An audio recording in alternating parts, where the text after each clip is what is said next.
Hey there, welcome back to the Outside 50 podcast. I'm Wayne Kraska. Prior to releasing this episode, we learned of the tragic loss of Patrick Bilder, a member of the Tampa Bay Tiger Sharks.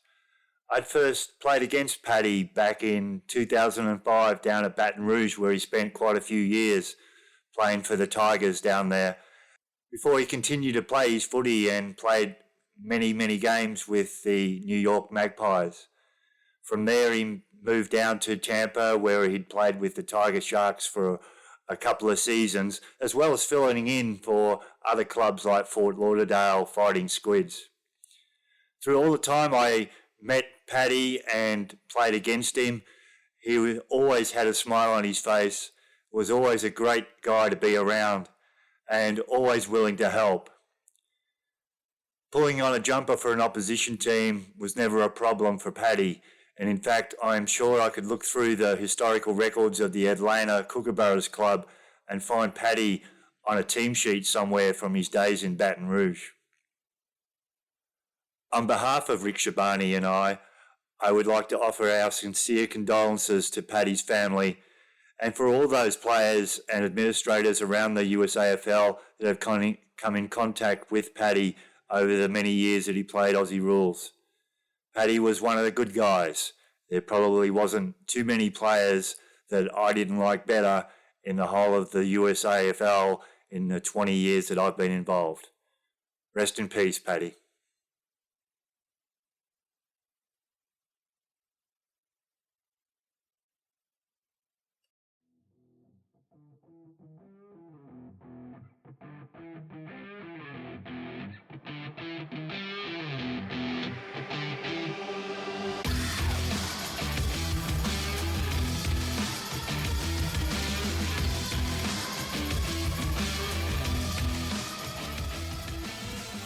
And welcome back to the Outside 50 podcast. I'm your host, Rick Shaibani, alongside my other host, Wayne Kraska. How you doing, Kras? Yeah, hey, can't complain. Good to hear. And today we are going to be continuing our Around the Grounds special, which consists of interviewing people associated with different clubs, specifically the new clubs, the 9 different USAFL clubs that have sprung up in the last couple of years. And today we have Danny Kauser from the Wasatch War Gulls, which are in Salt Lake City, Utah. How you doing, Danny? Doing good. How are you boys doing? Doing great. Glad to have you. Welcome, Danny. Welcome. Yeah, so first off, Danny, how'd you discover footy, and what was your footy experience before you moved to Salt Lake City? The first time I ever heard about footy actually was when I was 12 years old. I went back to where my dad was born, and we watched some footy there in Melbourne, and I thought it was kind of a crazy game, and came back to the States and didn't have too much to do with it for a couple years until I ended up moving back to Australia for a couple years for my church.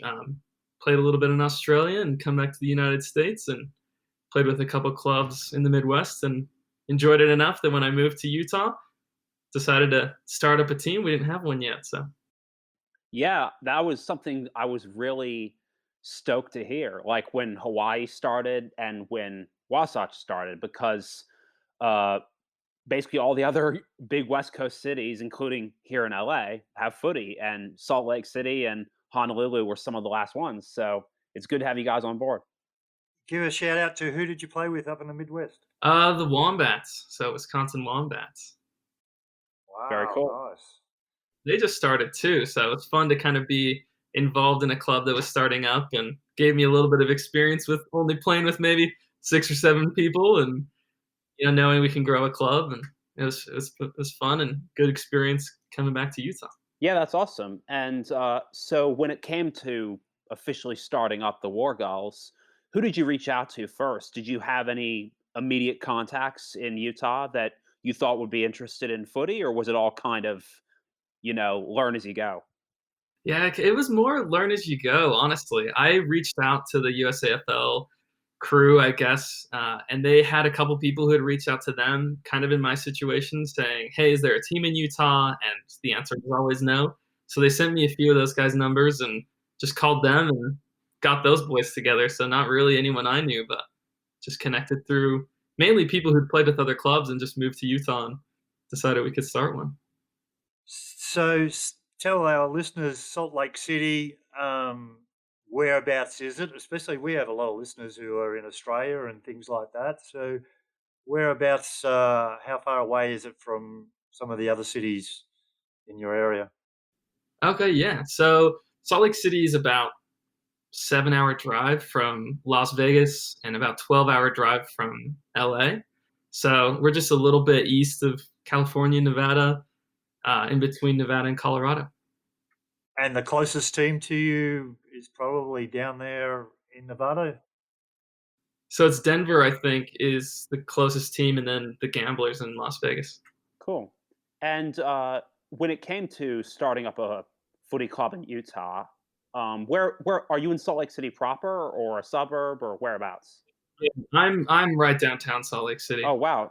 And I know Salt Lake City is like 1.5, 2 million people ish.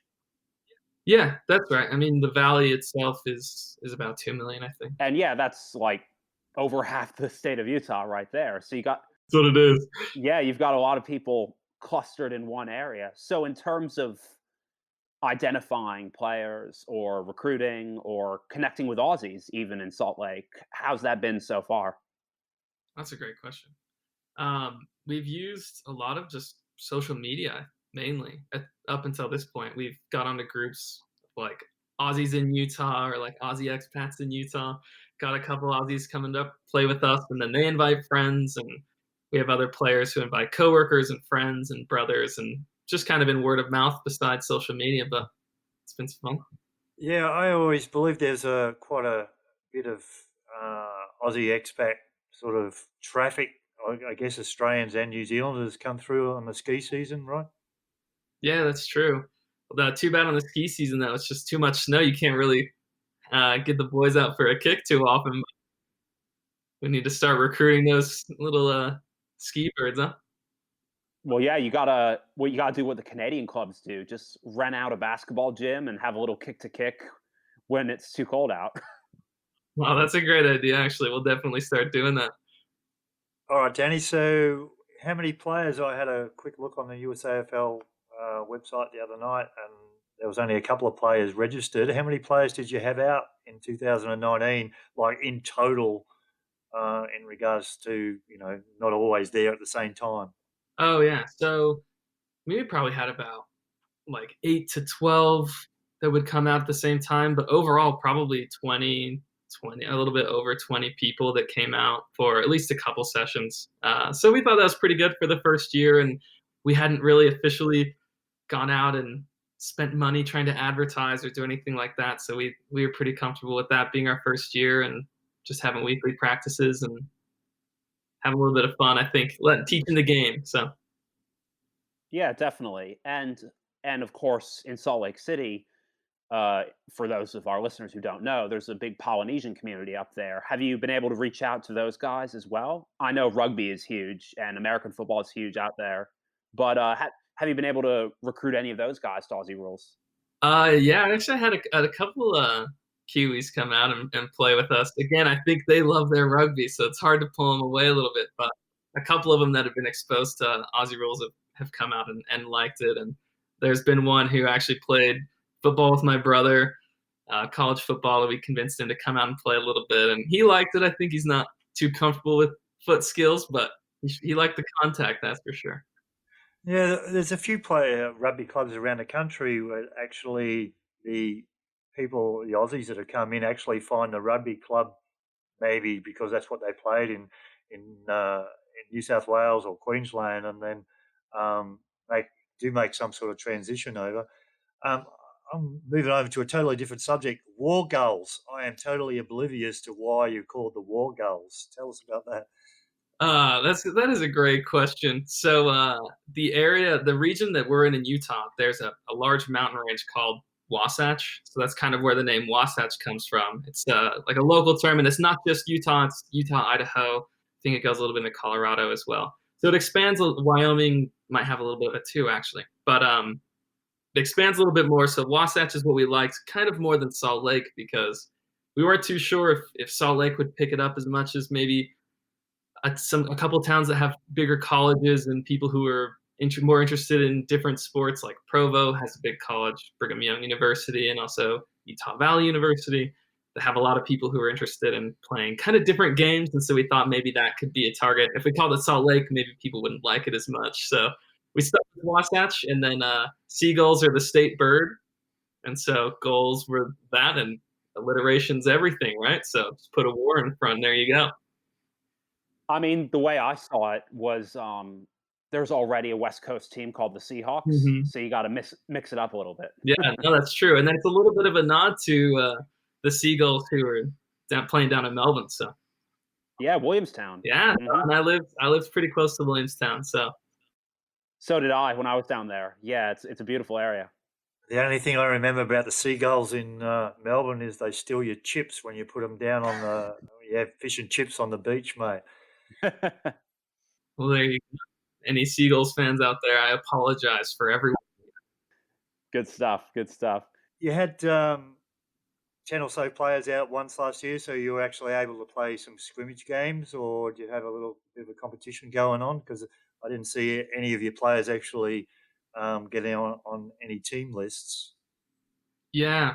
So we are, like I said, like 7 hours away from any of the teams, and we started in 2019, and a lot of the other clubs had games already set, and we tried to convince a few boys to go down and play with the Gamblers or something, take a long weekend, and it never ended up working out. But we did do a lot of scrimmages. We bought PVC pipe and rebarb, and there's a big park right downtown in Salt Lake, and we would stick them up and make some goalposts, and we'd play our games, and it was a lot of fun. Got a couple people interested playing that way, and a couple boys who were actually like part of a rugby team would come and just ask us what we were doing, and we'd get them to come kick around with us. So Yeah, that's awesome. And kind of switching gears, looking ahead, are you guys hoping to bring a full team or half a team to Western Regionals? You going to combine with Vegas, or what's the real plan heading forward with that?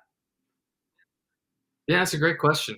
Right now, we're in a lot of conversations with the Denver Bulldogs, trying to get a scrimmage going on with them, even if it's not a full team match. But we're gonna do that. I think end of May.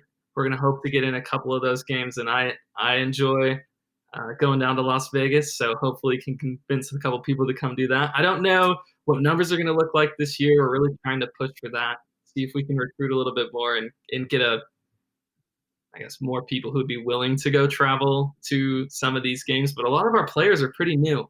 We only have a couple like veterans from other teams, I guess is what you call them. So it's hard to convince someone who's never played a game to drive 7 hours to go. But we're good. I'm liking it so far. So hopefully we can convince a few of them to do it. And in May when we play the Bulldogs, that'll spark a little bit more interest. I don't think anyone in this country has ever taken a road trip to Vegas before. Like, wow. No, that's true. That might be the real sell. We'll just sell it that way, and then be oops, accidentally going to play an AFL game. So Might as well give it a crack. Yeah. Yeah, well, with Denver being a reasonably close team, and they actually travel really well. So, and they have traveled well their whole football time, because we spoke to Tommy Ellis on a recent podcast, and he'd played. I'd actually looked up. He'd played over 150 games for Denver, wow. and only played 28 at home, Mm. and that's how Well, much the Denver team had traveled.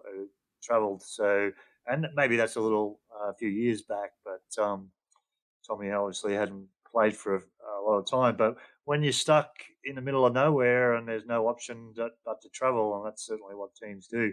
And the general movement of the game recently has been to play these little mini tournaments in cities where two or three teams come in and you play sort of a round robin type thing.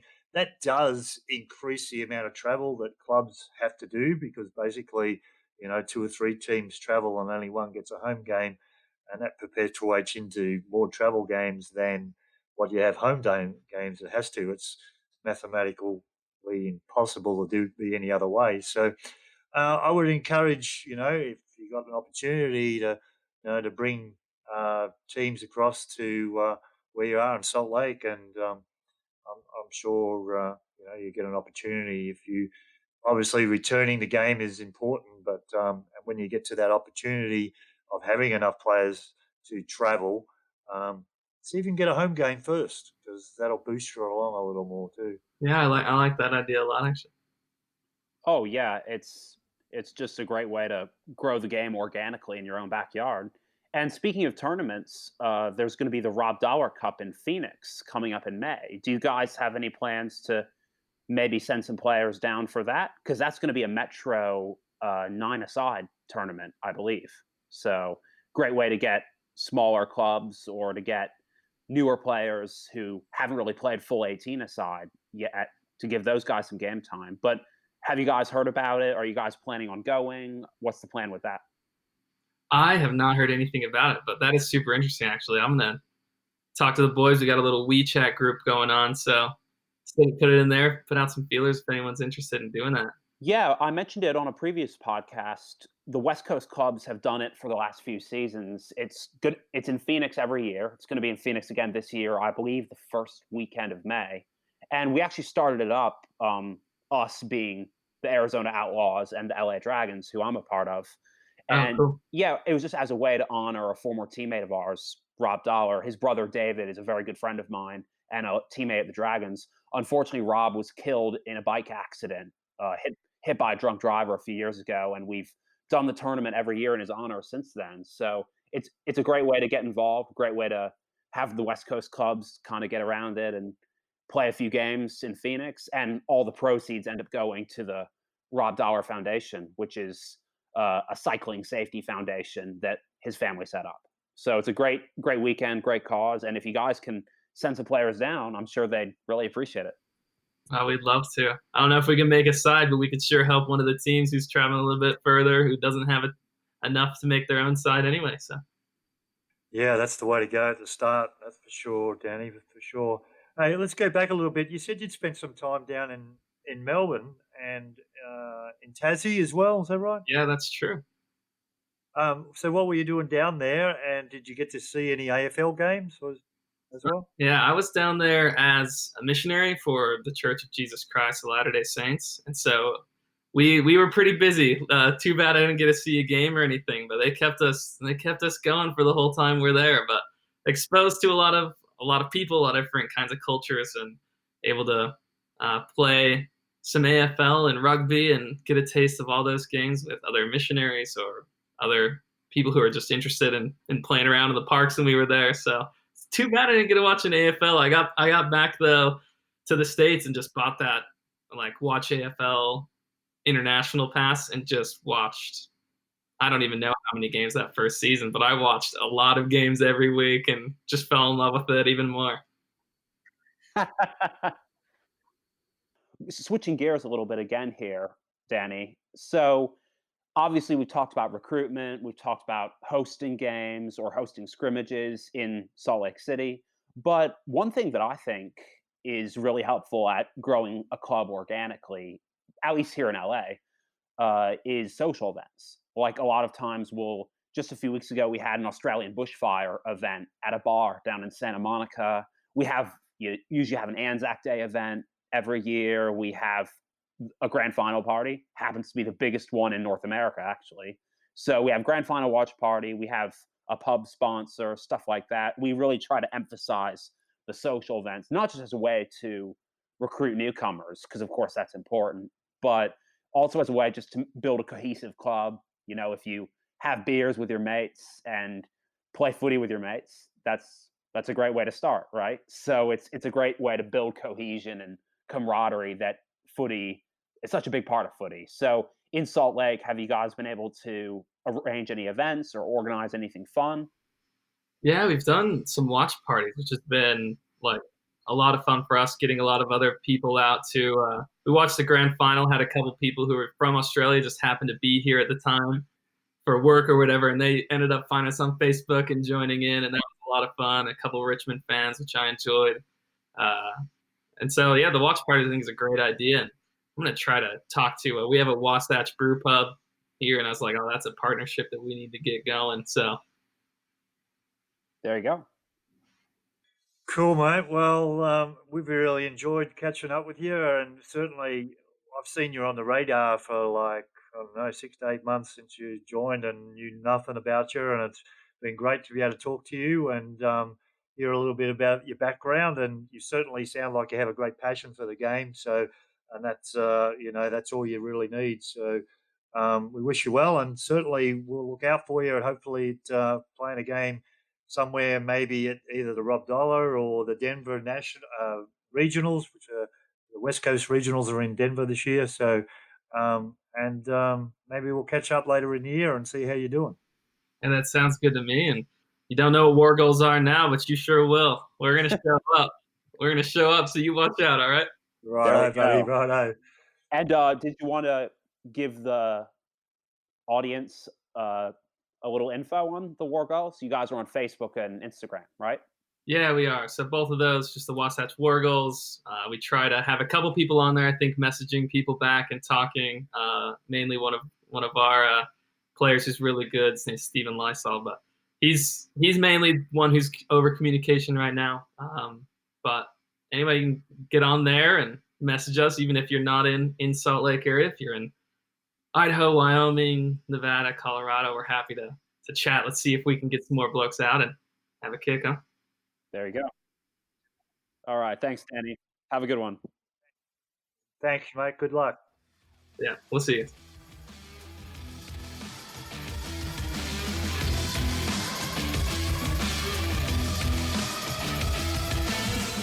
Okay, and we're switching it up now, and we're going to be talking to a team that actually isn't part of the USAFL just yet, the Memphis Hounds. And on the line, I have Mark Piorkowski, and Mark's not long moved to Memphis, and was interested in starting a team last year, and is starting to put things together. Hey, Mark.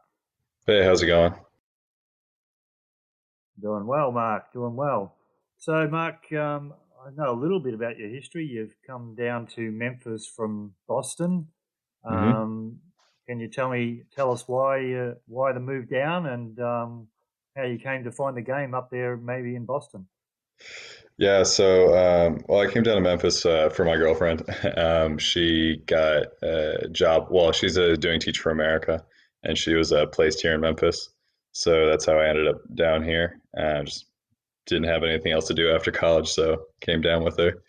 And then as far as how I found footy, I started with Boston just last year, so not that long ago. Some people will know Stretch Newton from the Boston team, John Newton. He's the really tall, skinny one. I'm sure he'll probably listen to this. We went to Emerson together, the same college, and he asked me a couple times over the course of our time there to come out and try it. And I played on the volleyball team at Emerson, so I could never do it. I was couldn't find a justification to get hurt. My coach would kill me if I got hurt, so couldn't do it. But as soon as my volleyball season ended, I was like, all right, I can try this now. I'm ready to give it a shot. And went out to a practice with Boston and loved it. It was awesome. Everyone was great up there, and really happy I took the shot with it. So how many games did you get to play? With Boston, I just did a Metro game with them and a few practices before I had to move home for the summer. We played, the main team came down and we did some kind of mixed Metro game. That's an impressive transition, playing only a few games to moving to a new city and starting your own team in 2 years? No, just last year, 1 year. Yeah. There you go. Yeah, I mean, so yeah, so crazy where life takes you. Yeah. Yeah. So I came down here and there was no team here, and Nashville and Little Rock both have teams of different sizes, but they're still a little bit too far to do every weekend. Little Rock being 2.5 hours, and then Nashville being 3. So it's not something I could justify going to a practice every week. So my goal was at least to get a couple of people interested so I could kick around with a few, and at least keep my legs going and keep my hands on a footy for at least a little while. Yeah, Mark. So you mentioned about Nashville, and I know you arranged a bit of a get together with Nashville, and a few of their guys came over in December. Was it a little chilly there in December? That day, no, it wasn't too bad, but I mean, I've been a northerner my whole life, so it probably felt fine for me and cold for everyone else. But um, yeah, we got a couple guys out there. Just had a kick around, and then went to the bar as you do after, and just talked about kind of plans going forward, things like that, and hopefully get a couple of us out to Nashville for at least a Metro game, if not more. That's great. And next question, Mark, is have you made any progress with recruiting, like either with Aussies or with Americans, or is it still ongoing? It's a little slow right now. I coach volleyball, and this is kind of like our main season. I coach a club team, so we're traveling around every weekend, so it's a little tough for me to organize and recruit while I'm not around for the weekends. Like last weekend, for example, I was in Sevierville, Tennessee. Next weekend, I'm in New Orleans. 2 weekends after that, I'm gone again in Little Rock, and then et cetera, et cetera. We got a few more after that. So my early spring to kind of mid spring is pretty packed. But I've still, when I'm home, I've been able to play with the Gaelic team here, and that's been one way we kind of meet some people, get a couple of people interested, and just kind of show them what it is, so at least people know.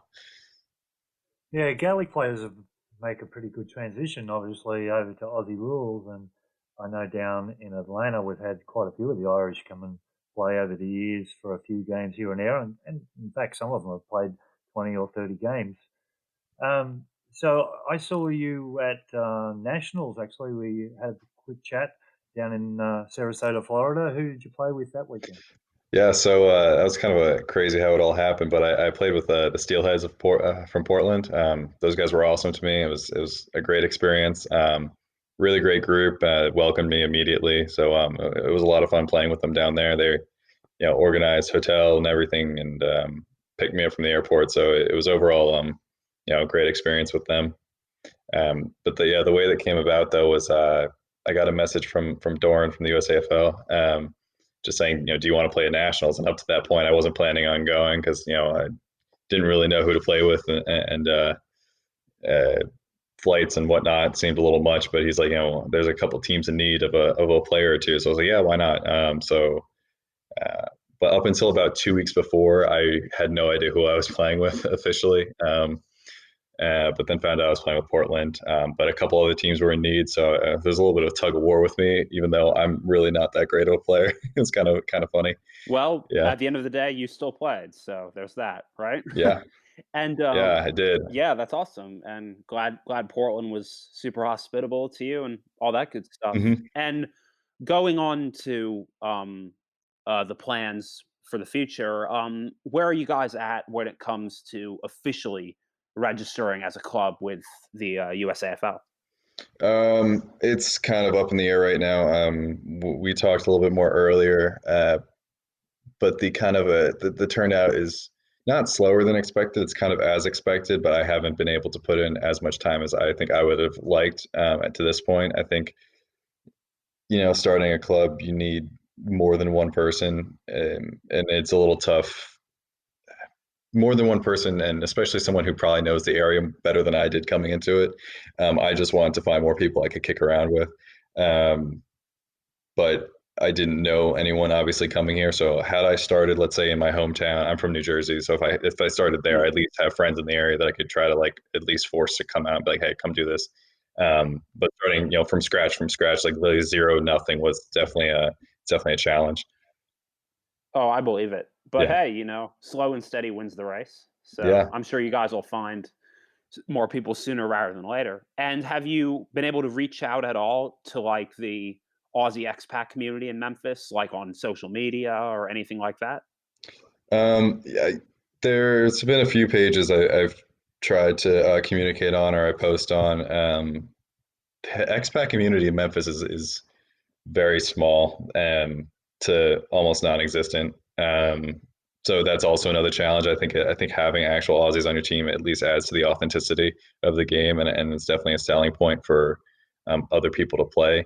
Um, it's you're playing it's called Aussie rules. So, I mean, you would expect there to be actual Aussies there, and it definitely makes the game feel more real when you play with them. So, and they also know what they're doing.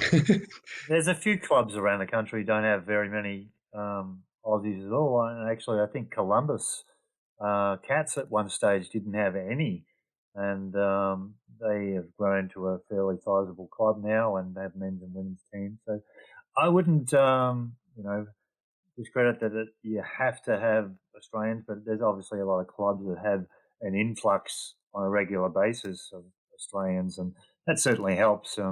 And as one of our guests mentioned, Rob Montanaro in Baton Rouge, that rotation of Aussies through a club can certainly help, because every time you get a new one who arrives into the club, he has a whole set of new friends at work that he can reach out to, and that allows that networking to just happen a lot easier, I guess.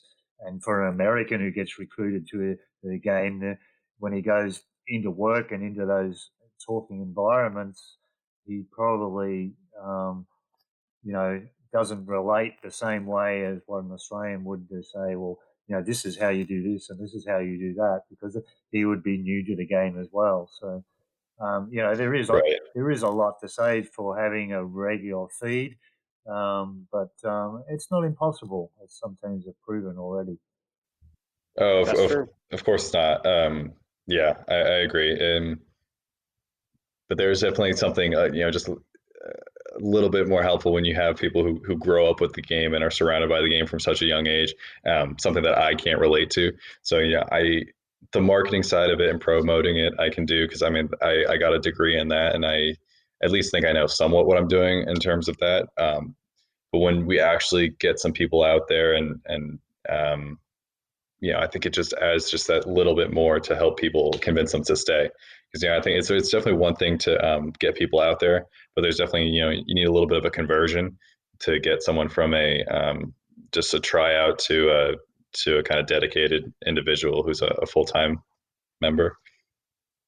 Yeah, I get what you're saying. The learning curve can, definitely be steep for the average American, but once you have that solid core of like 5 or 6 or 7 players who are showing up to every training, whether they're American or otherwise, like as long as guys are willing to learn and put in the tough yardage, it definitely goes a long way. And hopefully you guys can get there sooner rather than later, Right. Yeah, and that's kind of what we're looking for still, is that core, get that core established, and then move on from there. Yeah, well, I've seen some of your marketing expertise, and you've presented a couple of logos for the original logo for the club, which I think you had votes on Facebook. And I should let the listeners know that you actually have designed the outside 50 logo for us. So we appreciate you doing that for us as well. And I did not design the Memphis Hounds one, though. I should put that in. My graphic design is not to that level. Promo posters and marketing pieces I can definitely do, but actual logos from scratch is something it's a little bit past my skill set in terms of Photoshop and Illustrator and things like that. Well, there's always skills you can learn. I must admit, I'm probably the worst logo designer in the country right now, and I run a website design business. So there you go. Yeah. So, Mark, you're currently coaching volleyball. I guess that keeps you pretty active. Have you actually reached into some of the volleyball circles looking for players?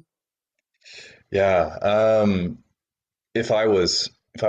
I actually did when I was in Boston. I got one of my teammates from Emerson to come out and play. Mostly because he's the type of kid who will do anything. So be like, hey, come try this. Okay, I'll do it.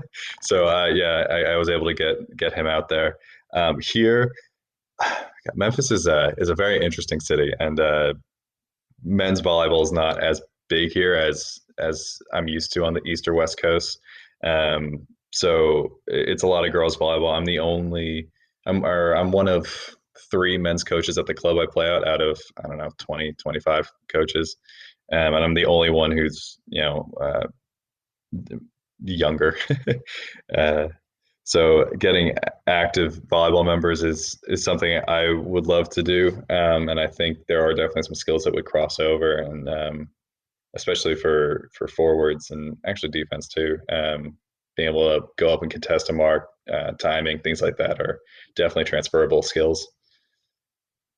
Yeah, in LA, we actually had a women's volleyball coach play on the women's side for a while, Shayla, and she's an Aussie, and she had played volleyball significantly back in Australia, moved to the US for college, and stayed on as a coach. And then she got pregnant and had to quit sport for a while. But yeah, you could definitely translate those skills to whatever sport you like. And as you know, since Aussie Rules blends so many different athletic skills and techniques, it's kind of impressive seeing how many people coming from so many different types of sports. Right. And so yeah, keep at it in terms of the recruitment. I'm sure you'll get a few soon.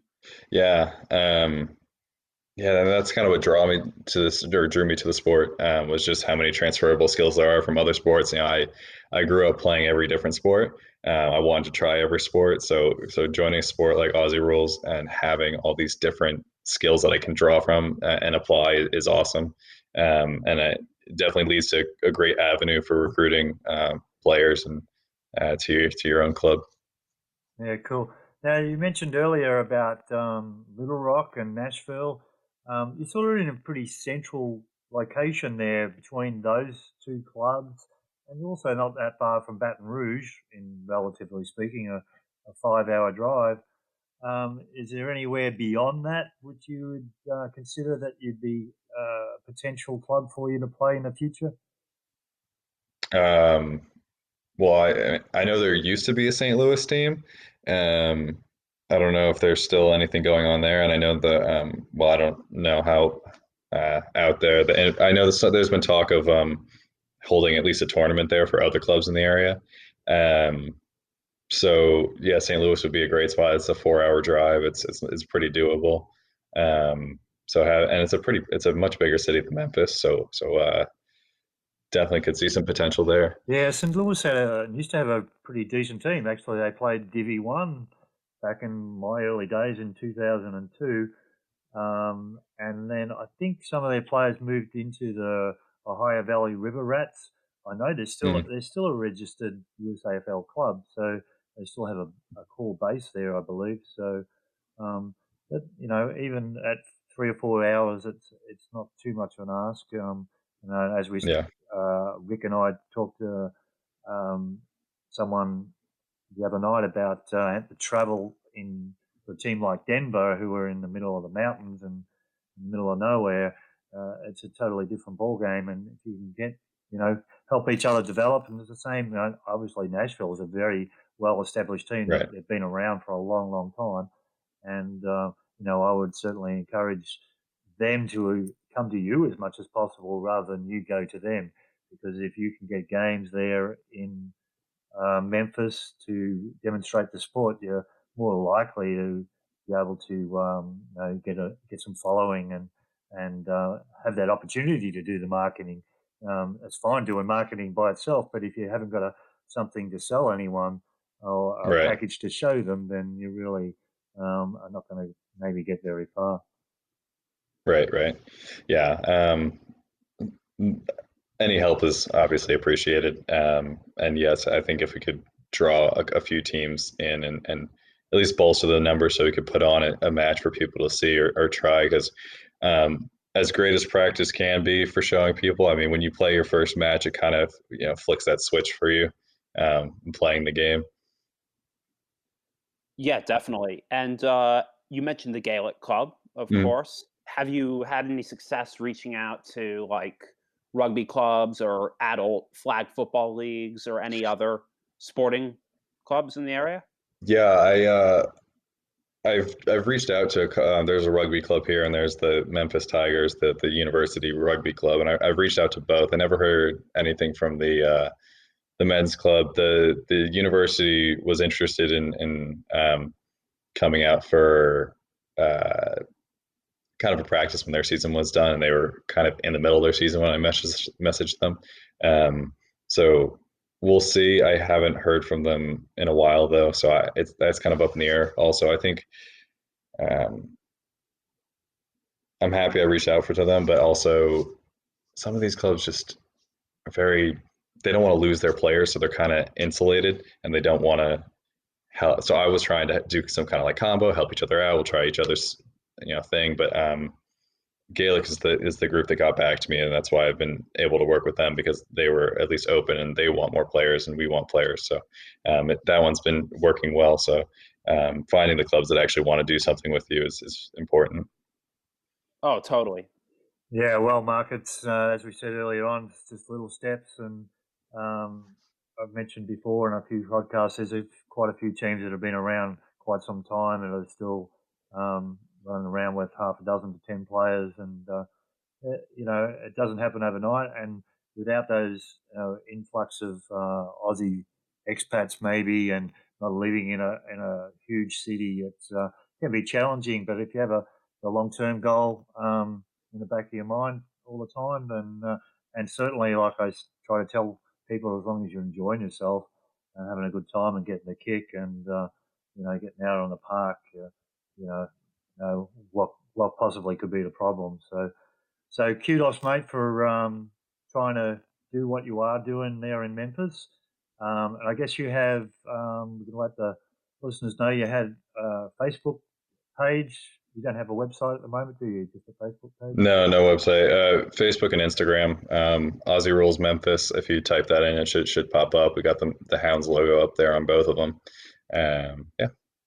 Post news there. Okay. Well, we appreciate the opportunity to talk to you tonight, and wish you luck. And if we hear of anyone out Memphis way, and that goes for all our listeners, if you hear someone in around Memphis that wants to have a kick, look up Mark and see if we can get you up and rolling.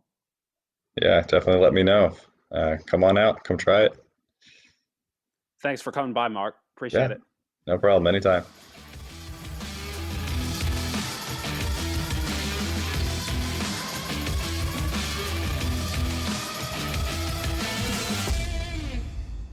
Outside 50 is brought to you with the help of Play Aussie USA. Play Aussie is the only place in the USA you can buy the famous Sharon football, a proud sponsor of the USAFL. Visit them at playaussie.com.